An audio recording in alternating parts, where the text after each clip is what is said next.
Hey guys, we're just cleaning up and assembling the pistons right now on this 3.3 Kia, and I just kind of wanted to show you the actual cause of why this thing ran out of oil in the first place. You can see here on the piston we got 3 rings. So the top one and the secondary one are both compression rings, and then the one here on the bottom, that's actually our oil control ring.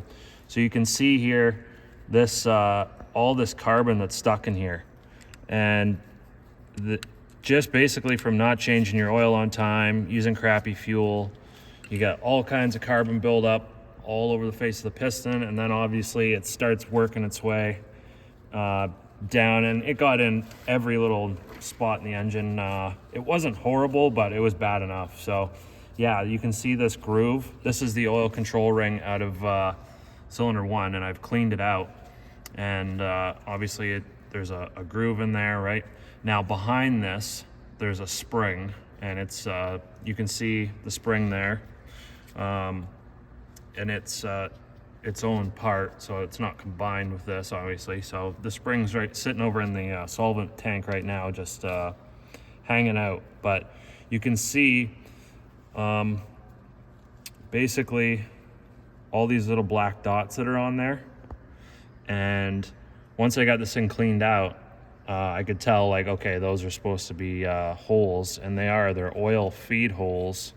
There you go. I've been slowly going through. I have a needle, and I've just been cleaning them out, and those were all plugged up. So that oil control ring was completely plugged up full of carbon underneath of it, packed into the piston, in between the skirts, or ringlands, sorry. The carbon's all jammed up in there, so it's pretty nasty. It can still move, but I don't think it can really like compress that well. So it was probably just getting stuck in a lot of blow by, and then it just obviously burned all the oil out of it. So no good. This is this oil control ring is a I'm trying to think of the technical name for it. I'll think of it in a minute. But we did also get rods. Got some rods off of eBay there, and they look pretty good. They're actually a one-piece cast rod. So you can see here it's all one piece, and there's some score lines there and there, and you actually have to fracture these rods yourself. Very simple to do. You just put them in the vise, sandwich them between 2 blocks of wood so that you do not score up any of the machine surfaces there. And then what you'll do is loosen off these bolts and give it a little tap with a hammer up on here, and it'll break fairly easily. So I did one last night, and I'll probably break another one here, and I'll show you. But it's very, very easy to do. So I went and talked to a couple guys, one guy at the machine shop, and he was like, I don't know, I've never broke one before. So I sort of just YouTubed it and sent it, and it was good to go. So yeah, these surprisingly, these rods look good. It fit amazing on the wrist pin. Everything tolerance wise seemed to be legit. So like I said, I did clean up the piston for cylinder 1, and it took a long time to clean everything. Clean the rings, clean the piston, get all the carbon off without obviously without scoring any of the surface, right? So it was painstakingly slow, using carb cleaner and solvents and all kinds of stuff to basically hand wash all this stuff off.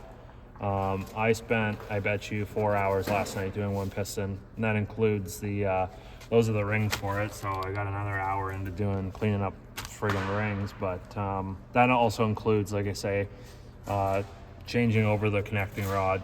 To change the connecting rod on these are full floating pin. So what that means is there is just like a snap ring, or yeah, I guess you'd call it a snap ring, or circlip, and you just pop that thing out. It's just sitting in a groove, and the connecting rod floats on the wrist pin, and also the wrist pin floats inside of the piston.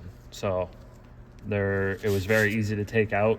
It's a snug fit. It doesn't just pop out with your fingers, but I just stuck a socket with an extension on there and used a rubber mallet, and I literally held it in my hand and tapped it out, and it came out no problem. So very simple. You could do that at home if you really had to. So yeah, I just thought I'd give you a quick update there, and tinker around with this for a little bit longer, and we'll switch over to installing that rod.